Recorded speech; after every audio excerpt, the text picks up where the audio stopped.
Hello மக்களே, இன்னைக்கு ஒரு இன்ட்ரெஸ்டிங்கான vlog இருக்கு, வாங்க பார்க்கலாம்.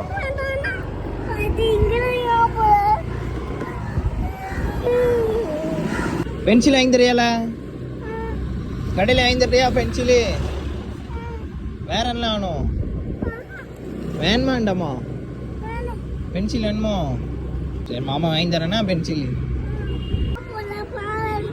பால்வாடிக்கு தான்ல போனோம்.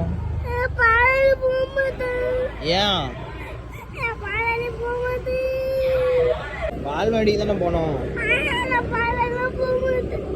இல்ல படியில ஒழுங்கா எனக்கு தெரியாது, அவர் தூக்கிட்டு போயிருவார் உனைய. வா வா, எனக்கு தெரியாது. வா வா சீக்கிரம் வா, எனக்கு தெரியாது. பிறகு இந்த ஸ்கூல் போறியா?